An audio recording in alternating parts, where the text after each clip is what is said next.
Astaghfirullahalazim alladzi la ilaha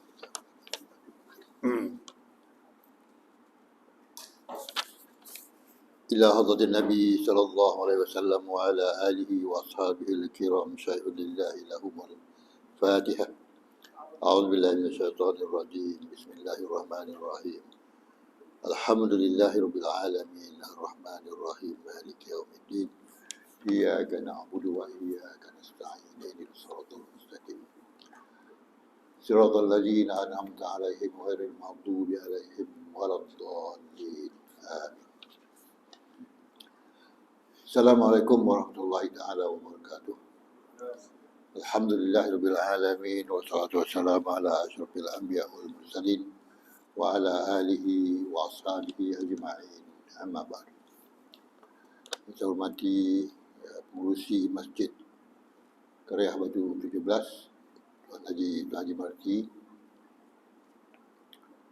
tuan-tuan imam, tuan Bilal, tuan Syah, ahli-ahli jawatan kuasa masjid, tuan-tuan dan perempuan yang dirahmati Allah.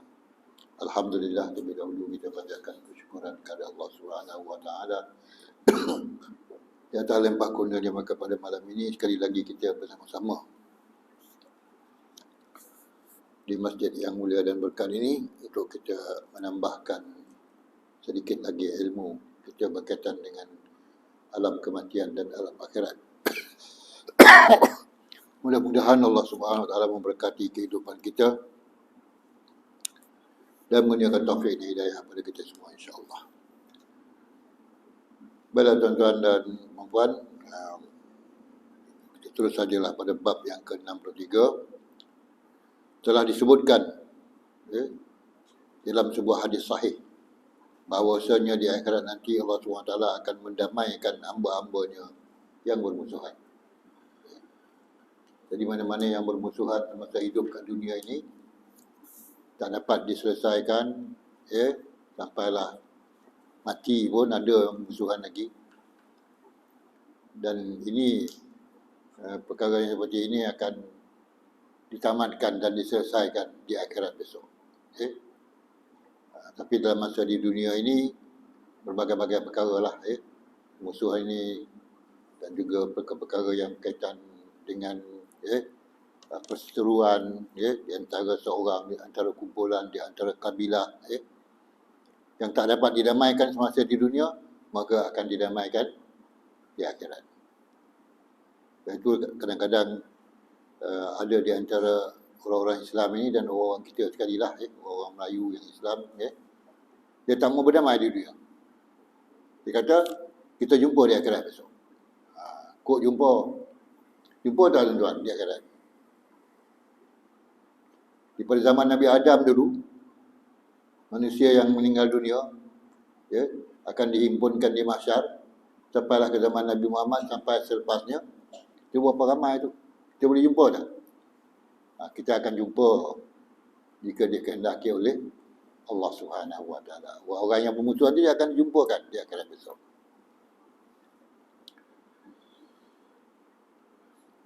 Sebagaimana juga disebutkan bahawa Allah Subhanahu wa taala akan mengancam orang yang menzalimi hak-hak orang lain.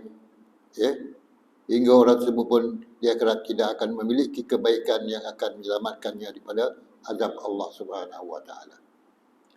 Begitu juga ancaman kepada orang-orang yang zalim di atas dunia ini, yang akan mendapat balasan di akhirat besok. Iaitu ancamannya ialah orang-orang yang zalim di atas dunia ini, besok di akhirat mereka tak dapat apa-apa lagi. Tak dapat apa-apa yang mereka miliki, semuanya akan dimiliki oleh orang-orang yang mereka zalim. Kebaikan-kebaikan yang mereka lakukan kat dunia ini semuanya tidak dimiliki oleh mereka, melainkan akan diberikan kepada orang yang mereka zalimi. Jadi mereka dapat kosong je lah tuan-tuan. Tak ada apa-apa yang mereka dapat. Jadi ini ancaman kepada orang-orang yang zalim di atas muka bumi ini, tuan-tuan. Sebab di muka bumi ini bukanlah lama sangat untuk kita nak zalim orang, kita nak bermusuh dengan orang, kita nak berperang dengan orang, kita nak melakukan khianat dengan orang. Bukanlah satu masa yang panjang. Untuk makhluk yang dihidupkan di atas muka bumi ini, Bukanlah satu masa yang panjang untuk mereka melakukan perkara-perkara yang dimurkai oleh Allah Subhanahu Wa Taala.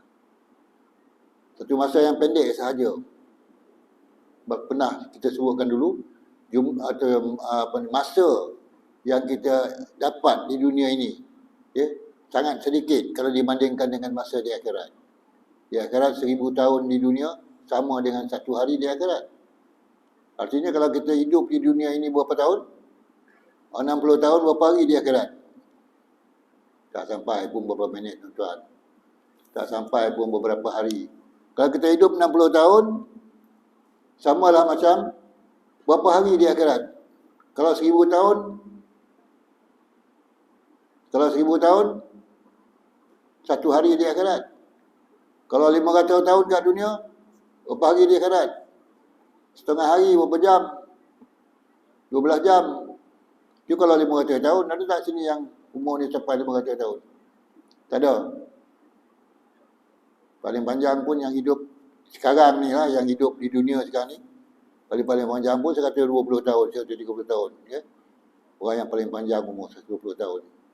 Kalau 500 tahun, 12 jam. Kalau 250 tahun, berapa jam? 6 jam dia hidup. 250 tahun. Kalau separuh daripada 250 tahun, 125 tahun. 125 tahun, berapa jam? 3 jam. Artinya 3 jam kita hidup kat dunia ni yang paling panjang lah. Ya? Kita berseteru, kita bermusuh-musuhan, kita berperang, kita berkhianat, kita memfitnah dan sebagainya. Yang tidak disukai dan dimurkai oleh Allah Subhanahu Wa Taala, maka kita akan mendapat kerugian selama-lamanya di akhirat. Semua kebaikan yang kita buat di dunia, ya, yang kita rasa lama tu, tapi sebenarnya sekejap, semuanya akan hilang dan akan dimiliki oleh orang-orang yang kita lakukan khianat pada dia di akhirat, di dunia dulu, yang zalim kita lakukan pada mereka di dunia dulu, dan segala-gala yang buruk yang kita lakukan mereka dulu, semuanya akan diserahkan kepada orang yang kita zalim ni. Jadi berapa rugi? Hanya hidup dalam tempoh berapa jam? 3 jam, dan tak lebih pada 3 jam, kita rugi selama-lamanya di akhirat yang kekal abadi. Tapi sebenarnya manusia tak boleh fikir sampai macam tu. Dia tak nak fikir tu. Dia nak fikir apa? Seronok sekarang ni je. Dia nak buat kejahatan, dia nak buat maksiat, dia nak buat pengkhianatan, dia nak buat rasuah dan sebagainya. Ya? Dia rasa dia boleh buat. Tapi dia tak tahu yang menunggu ialah satu. Ya? Satu balasan yang abadi di akhirat besok daripada Allah Subhanahu Wa Taala. Satu pun mereka tak ada miliki. Apa kebaikan mereka buat kat dunia, semua diberikan kepada orang yang mereka zalimi, tuan-tuan. Ya? Sebab itulah kita berjaga-jaga dalam hidup kita kat dunia ni. Jangan kita leka sangat. Ya? Sebab dalam firman Allah menyebutkan, walaqad zara'na li jahannama katsirun minan nas minal jinni wal ins lahum qulubun la yafqahuna biha wa lahum a'yunun la yubsiruna biha wa lahum adhanun la yasma'una biha ulaika kal an'am, ya, bal adallu ulaika humul ghafilun. Berapa ramai yang kami campakkan manusia dan jin ini ke dalam neraka, ila jahannam. Tapi sebenarnya mereka ada hati dan mereka ada pemikiran yang boleh berfikir, tapi mereka tak nak fikir. Dan mereka ada mata dan boleh melihat segala iktibar dan segala kebesaran Allah, tapi mereka tak mau melihat.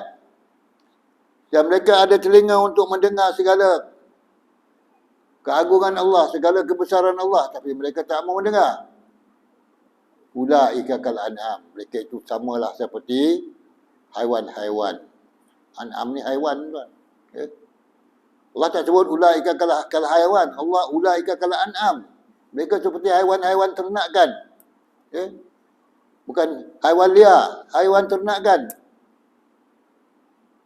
Seperti kambing, ya? Seperti lembu, seperti apa lagi yang kita ternak, yang jinak, ya? Yang boleh dimakan. Itu an'am. Ulaika kalaan balhum adallu. Malahan lebih sesat daripada binatang tersebut. Ulaika humul ghafilun, mereka lah orang-orang yang ghafilun, lalai. Lalai ni lupa. Lupa yang mereka hidup di dunia adalah sementara. Bukannya satu masa yang panjang, bukan satu masa yang yang kita dapat melakukan segala-galanya. Sebab tak sempat, tuan-tuan, tak sempat. Sebab itu dalam Quran Allah sebut, wasari'u ila magfiratin min rabbikum wa jannatin arduhas samawati wal ardh. Cepat-cepatlah. Awana sari'u, cepat-cepatlah. Segeralah. Segera minta ampun. Ila magfiratin min rabbikum. Segeralah minta ampun kepada Tuhan kamu. Dan segeralah minta jannatin arduhas samawati wal ardh. Syurga yang apa? Yang luasnya seluas langit dan bumi ini. Ya? Allah suruh segera buat. Sebab apa? Masa terlalu pendek. Masa terlalu pendek. Yang kita boleh lihat ke belakang, tuan-tuan. Berapa ramai orang yang dah tak ada dah. Dan berapa ramai orang yang ada hari ini. Dan berapa ramai orang yang ada hari ini akan tak ada. Ya? Di masa yang akan datang. Inilah. Bagi orang yang mahu berfikir. Ya? Jadi itulah, tuan-tuan. Kaitan dengan perkara yang telah diancam oleh Allah SWT kepada orang yang zalim ni. Ya? Ya, kerana besok kebaikan tak ada lagi pada mereka. Habis. Semuanya diberikan kepada orang yang mereka zalimi. Ya? Baiklah, tuan-tuan dan puan. Ya? Kemudian Allah Subhanahu Wa Taala berkata kepada mereka, angkatlah wajahmu, lalu lihatlah. Ya? Di akhirat besok Allah akan memerintahkan supaya kita ni makhluk mengangkat wajah kita. Sebab semua orang tertunduk. Takut dan gerun kepada Allah Subhanahu Wa Taala. Tunduk, semua orang tunduk. Sebab itu kita disuruh tunduk lagi, awal-awal lagi, tuan-tuan. Di dunia ni kita disuruh sentiasa sujud. Tunduk kepada Allah SWT ni maknanya bersujud. Sebab Rasulullah pernah ditanya oleh sahabat, wahai Rasulullah, bagaimanakah nanti saya boleh mengiringi Tuhan hamba memasuki syurga? Maka Rasulullah jawab, banyakkanlah sujud. Banyakkan sujud. Banyakkan tunduk kepada Allah SWT. Banyakkan merendah diri. Tawaduk. Sebab itu kita dilarang bersifat sombong, takabur, ta'ajub, dan sifat-sifat yang mazmumah. Dilarang, tuan-tuan. Kita hendaklah bersifat merendah diri. Merendah diri maknanya kita sentiasa tawaduk kepada Allah Subhanahu Wa Taala, merendah diri kepada Allah Subhanahu Wa Taala. Apa yang dikurniakan oleh Allah kepada kita adalah sesuatu yang sangat yang sangat apa? Yang sangat tinggi nilai dia. Apa saja, tuan-tuan, yang Allah kurniakan kepada kita. Kalau kita nak nilaikan dengan harta dunia ni, tak dapat dinilai.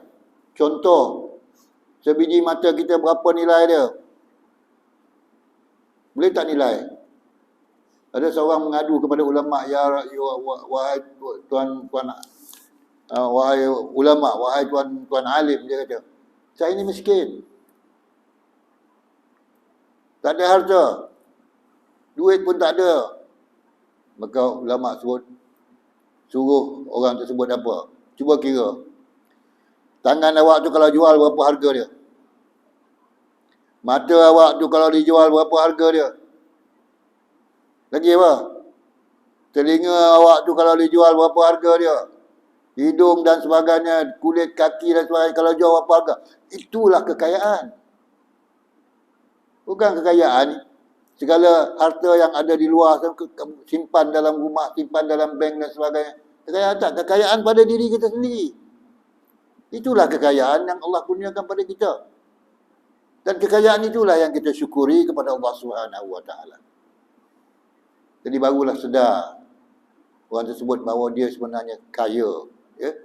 Bukannya kaya dan miskin ni diukur dengan kebendaan, tapi diukur dengan nikmat yang Allah beri kepada kita tu, yang tak dapat dinilai nikmat tersebut, tuan-tuan dan puan. Tak boleh nilai. Kalau mata kita ni hilang dua, mungkin boleh ganti, mungkin tak boleh ganti. Tapi memang tak boleh ganti seperti asalnya, tuan-tuan. Zaman Rasulullah SAW tu, Sayyidina Ali dalam satu peperangan, terkeluar biji mata dia. Ini mukjizat Rasulullah lah. Dan bila keluar biji mata dia, dan orang pun mengadu kepada Rasulullah SAW, sebab Sayyidina Ali nak dilantik menjadi seorang yang akan menjadi hakim untuk menghukumkan uh, kaum Yahudi yang khianat di dalam masa perang Ahzab. Sayyidina Ali nak menjadi hakim, orang beritahu Rasulullah, "Ya Rasulullah, Sayyidina Ali matanya dah keluar." Maka Rasulullah kata, "Panggil dia kat sini." Tak payah jumpa doktor mana-mana apa pun, Rasulullah pun membacakan beberapa ayat mukjizat Al-Quran, mencampurkan pada mata Rasul, pada mata Sayyidina Ali, dan mata Sayyidina Ali pulih seperti biasa. Dan dikatakan lebih baik lagi daripada sebelumnya. Ini mukjizat. Pada masa itu Rasulullah ada. Pada masa kita ni ada tak Rasulullah? Rasulullah dah tak ada dah, berapa ribu tahun dah. 1400 tahun dulu Rasulullah dah tak ada.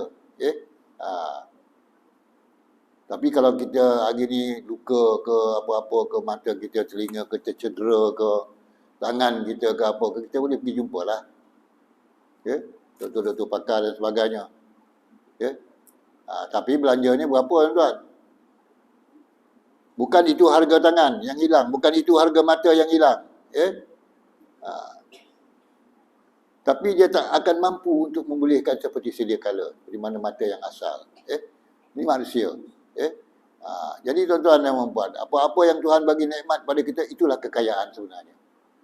Bukan harta yang ada kita himpunkan keliling kita simpan dalam bank, kita simpan dalam emas-emas yang kita simpan, bukan itu kekayaan yang sebenarnya. Sebenarnya kekayaan yang Allah bagi pada jasad kita ni. Kalau Allah tarik satu, kalau Allah tarik satu, kaki je lumpuh contohnya, dua-duanya tak boleh jalan. Kehidupan kita tidak bermakna lagi tuan-tuan. Tak ada makna hidup lagi. Sebab nikmat dah ditarik satu, kaki dah tak ada. Kemudian kalau Allah tarik lagi nikmat-nikmat yang lain, dan akhirnya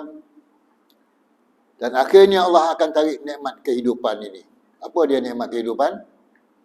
Allah tarik nikmat kehidupan ini dengan kematian. Maknanya bila seseorang itu dimati, seseorang itu, maka nikmat kehidupan terus ditarik daripada. Semua nikmat kehidupan tidak ada lagi. Baik nikmat mata, baik nikmat telinga, tangan, kaki, semua dah tak ada lah. Jasad dia ada tapi roh tak ada. Jasad ada tapi roh tak ada. Tak ada nikmat lagi. Itulah dia kematian. Kitab yang kita baca ni tak kematian lah ni tuan-tuan. Bila nikmat ditarik oleh Allah SWT, maka tidak ada lagi kehidupan pada kita di dunia ini. Sebab tu orang takut sangat. Lagu apa? Apa lagu yang orang paling takut sekali pernah diharamkan dulu? Bila Israel, ni lancar ni hujung tu. Bila Israel datang memanggil, ingat tak lagu tu? Zaman kita muda-muda kan dulu, tak tahu, tak ingat. Dalam masa umur 30 tahun kan, bila Israel datang memanggil, kita pun seronok dengar. Seronok dengan apa? Dengan muzik dia, dengan lagu dia. Lebih-lebih lagi yang menyanyikan itu adalah seorang perempuan. Oh, seronok dengan lagu, tapi pengajaran dalam lagu tu yang sebenarnya menakutkan setengah pihak. Sehingga lagu itu diharamkan satu masa dulu. Lagu tu diharamkan lama, dekat 10 tahun, ingat tak? Lepas tu dihidupkan balik lagu tersebut. Hidupkan balik. Ini pernah sekali kita dengar kan? Kalau dengar betul-betul, tak lalap mata kita tidur. Betul tak? Bila Israel datang memanggil, seluruh tubuh akan menggigil. Israel datang memanggil. Siapa pun tak kenal Israel ni. Tapi bagi orang yang dalam sakaratul maut, dalam sakratul maut, dia akan sedar dan diri dia akan tahu, yang datang itu adalah malaikat yang akan mengambil nyawa dia. Tapi malaikat yang mengambil nyawa ni tak boleh berunding, tuan-tuan. Tak boleh berunding pasal apa? Tak boleh berunding, tak boleh minta tangguh, tak boleh minta lambatkan tempoh, tak boleh, tak ada. Bila datangnya perintah Allah, dia akan terus menjalankan tugas dia tanpa tunggu-tunggu. Sebab itu dalam Quran Allah sebut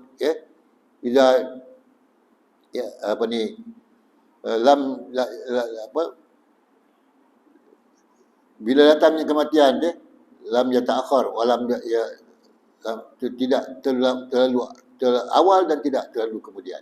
Okay. Idza ja'atil maut lam yata'akhkhar. Idza ja'a ajaluhum. Tu ingat balik. Idza ja'a ajaluhum la yastakhiruna sa'atan wa la yastaqdimun. Bila ajal mereka sampai, dia sedikit pun tidak boleh dilewatkan dan tidak sedikit pun boleh didahulukan, tuan-tuan. Okay.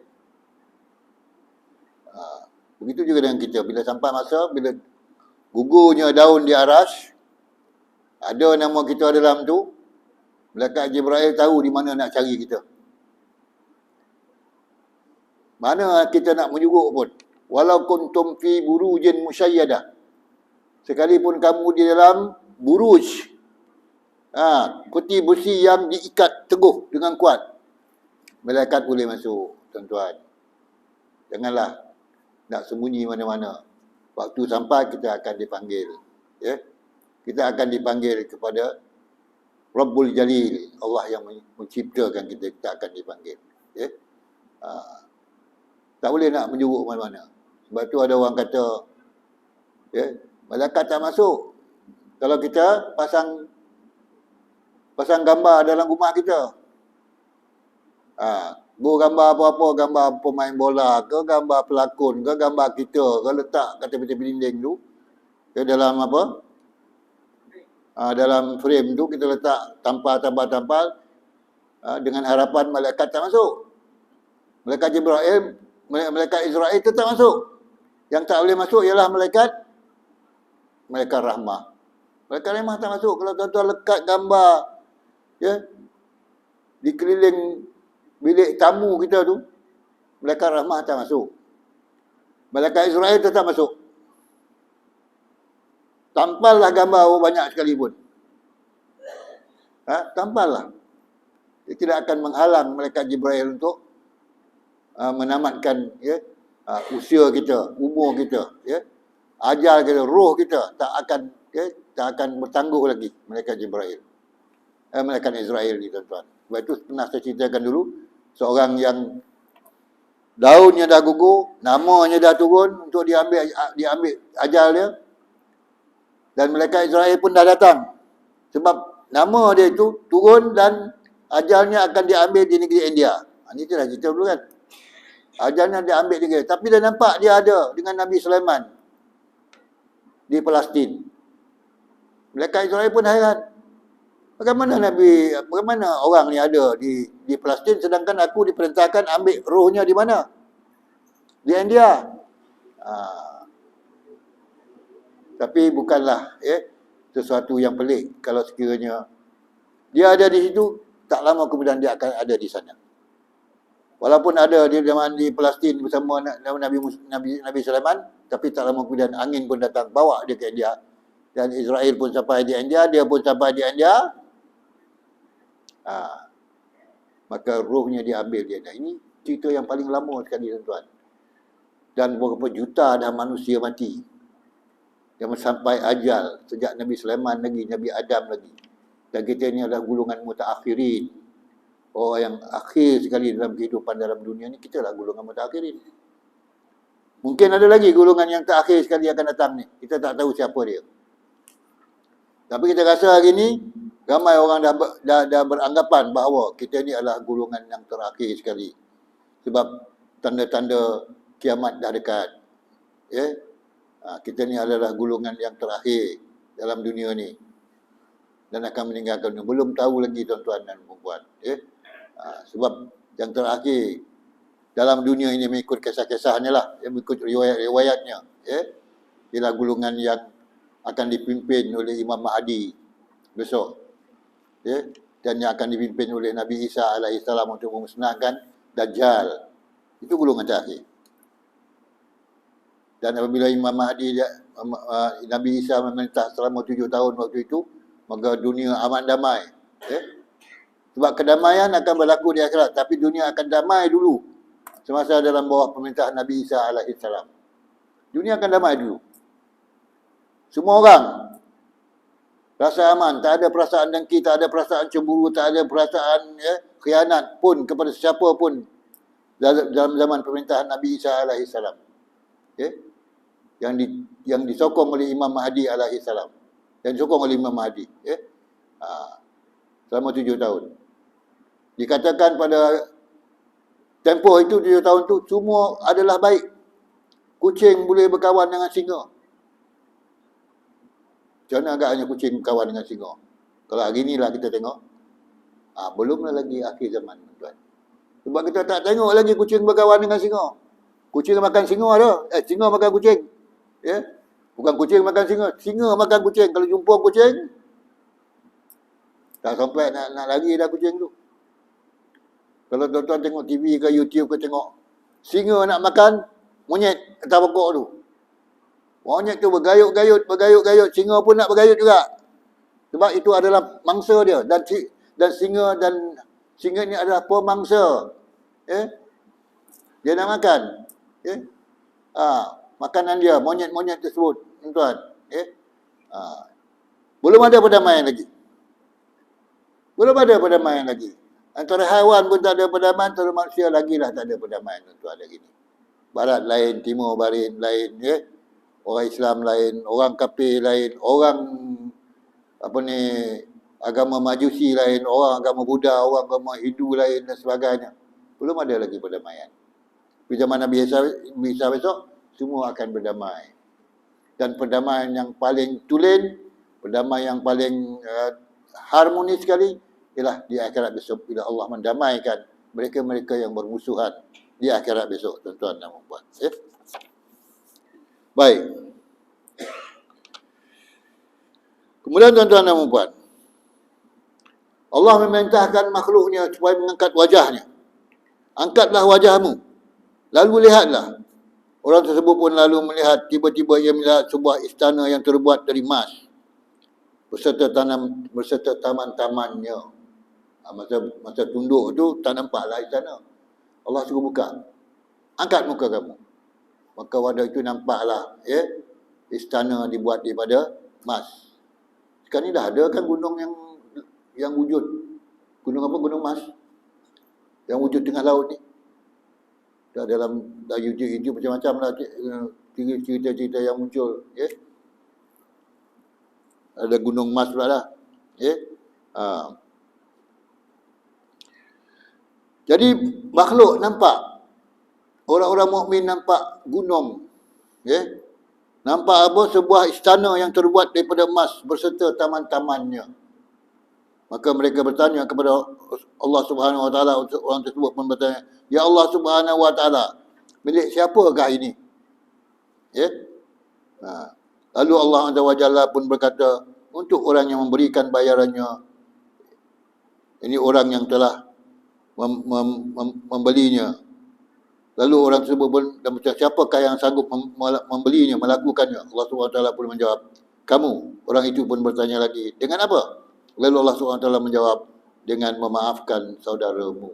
Itu cara nak beli istana emas di akhirat besok. Nak dapat istana emas, cara membayarnya ialah dengan memaafkan. Dan saudara-saudara yang bermusuhan gitu, yang melakukan kesalahan, memaafkan. Maka orang tersebut pun berkata, sesungguhnya aku telah memaafkannya.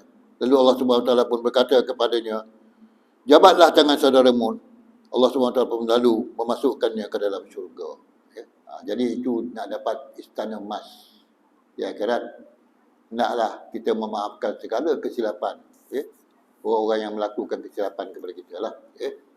Maksudnya ada kemaafan yang kita berikan kepada mereka-mereka yang meminta maaf dan melakukan kesalahan. Kalau nak istana emas, kalau nak payung emas, tahu tak kalau nak payung emas? Dulu satu masa dulu sibuk orang kempen. Kalau isteri-isteri nak payung emas, benarkanlah suaminya kahwin lebih pada satu. Belum tentu lagi tuan-tuan. Benarkanlah suami kahwin lebih daripada satu. Kalau nak payung emas dia di syurga besok. Berebut-rebutlah isteri menggunakan suami dia kahwin di kalangan siapa? Di kalangan orang-orang Arkam pada masa tu. Ya. Berebut-rebutlah mereka nak menggunakan suami dia kahwin. Ya. Tapi kalau tuan-tuan nak kahwin lebih daripada satu boleh. Pergi mana? Pergi Tunisia. Tunisia, siapa suami yang tak kahwin lebih daripada satu, tak kahwin dua, dia akan didenda dan dijil 2 tahun. Terpaksalah kahwin. Dan siapa yang kahwin lebih daripada satu, isteri kedua, isteri ketiga dan isteri keempat akan ditanggung oleh kerajaan. Kahwinlah 4. Siapa nak pergi Tunisia ni tuan-tuan? Kena kursus bahasa Arab, bahasa Tunisia, bahasa Arab lah. Tunisia tu bahasa Arab. Kena kursus dulu. Kena ambil visa dulu. Dah pandai cakap Arab, duduk kat Tunisia tu, kahwin 4 pun tak ada masalah, kerajaan tanggung. Itu di dunia tuan-tuan. Di dunia. Ya?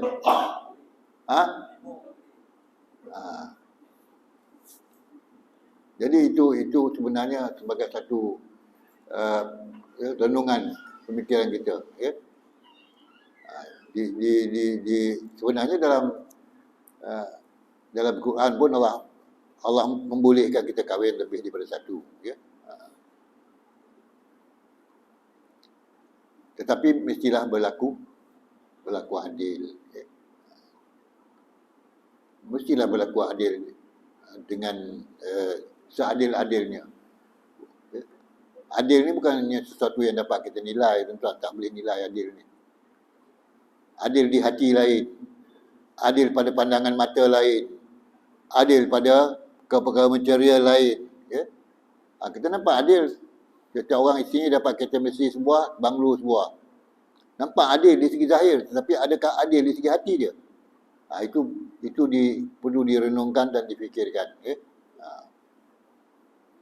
Sebab itu dalam Quran Allah SWT panggil arba'ata, kahwinlah. Ya? Satu ataupun lebih daripada satu tu, tapi hendaklah berlaku adil, tuan-tuan. Ya? Menurut pendapat ulama, bahawa sama halnya dengan orang yang tidak ingin diazab oleh Allah Subhanahu Wa Taala dan ingin mengampuninya dan mendamaikan permusuhan antaranya dengan hamba yang lain. Hanya Allah Subhanahu Wa Taala lah yang mengetahuinya. Ya? Sama halnya dengan orang yang tidak ingin diazab oleh Allah Subhanahu Wa Taala dan ingin mengampuninya dan mendamaikan permusuhan antaranya dengan hamba yang lain. Hanya Allah Subhanahu Wa Taala yang mengetahuinya. Ya? Orang yang tak mau diazab, hendaklah dia berdamai. Dia melakukan perdamaian dengan musuh-musuhnya. Ya? Sebab itu permusuhan hendaklah ditamatkan sebelum seseorang itu meninggal dunia, tuan-tuan. Ya? Bila kita ada permusuhan, hendaklah kita memaafkan. Sebab itu Rasulullah pernah menyebut, ya, ada seorang yang Rasulullah sebutkan, pernah saya ceritakan kat sini. Rasulullah beritahu pada sahabat, kalau nak tengok ahli syurga, tengok orang tu. Dia naik masjid Madinah, ambil wuduk, naik semayang sunat tahiyat, i'tikaf, habis solat, balik rumah. Ya? Surah kata, kalau nak tengok orang nak ahli syurga, tengok orang tu. Hari kedua pun surah tunjuk, tengok orang tu, dia adalah ahli syurga. Kali ketiga pun dia tunjuk, tengok orang tu, dia adalah ahli syurga. Mungkin seorang sahabat pun ikut orang ni balik. Kata saya Umar bukan Umar Al-Khattab, Abdullah bin Umar, kalau tak silap saya, ikut orang ni balik ke rumah dan bertanyakan. Ya, interview lah. Rasulullah kata, tuan ni ada ahli syurga, apa amalan tuan setiap hari? Maka kata orang tersebut, saya tak ada amalan apa. Saya sama juga macam orang lain. Orang puasa sunat, saya puasa sunat. Orang puasa wajib, saya puasa wajib. Orang sembahyang sunat, saya sembahyang sunat qabliyah, ba'diyah, semua saya buat. Tapi tiap-tiap malam sebelum saya tidur, saya memaafkan semua kesalahan orang. Sama ada segi perkataan, segi perbuatan ataupun di segi perkara-perkara yang lain. Dia maafkan dulu orang tersebut, baru dia tidur. Kalau kita boleh buat macam tu, ya, kita memaafkan semua orang. Walaupun orang tu tak tahu. Tapi kita dah maafkan. Ya. Sebab boleh jadi Lepas tu kita tidur dan kita mati masa kita tidur. Ramai orang mati masa tidur ni tuan-tuan. Ya? Tidur tu adalah sebahagian daripada mati. Tapi belum mati betul lagi. Sebab itu orang-orang Islam, ya, orang-orang yang diseksa dalam neraka, ya, orang-orang yang diseksa dalam neraka, dia dihidupkan. Bukan orang yang diazabkan ataupun ditanya oleh Munkar Nakir dalam kubur. Rohnya akan dikembalikan balik. Tetapi dia tidak hidup seperti mana kita hidup sempurna seperti sekarang ni. Ya? Cuma roh yang diberi kepada makhluk yang dihidupkan, jenazah yang dihidupkan dalam kubur tu adalah separuh je, tuan-tuan. Hanya boleh nak jawab soalan, hanya nak boleh buat sesuatu yang diperintahkan oleh Munkar Nakir, dan boleh nak jawab pertanyaan-pertanyaan Munkar Nakir, itu saja kemampuan roh tersebut. Bukan dihidupkan seperti mana kita hidup. Ya? Diberikan kehidupan yang sama macam tidur. Macam itulah. Yang sama macam tidur. Kita tidur hidup tak? Kalau hidup pun apa? Kalau orang kata hidup pun apa? Orang tanya, tadi awak mengigau lah. Mengigau tu hidup lagi tu. Tapi bukanlah hidup yang seperti mana yang biasa. Mengigau, kita tahu tak apa yang kita igaukan? Orang je tahu. Awak tadi mengigau, awak sebut nama ni. Ni mula lah ni. Ya.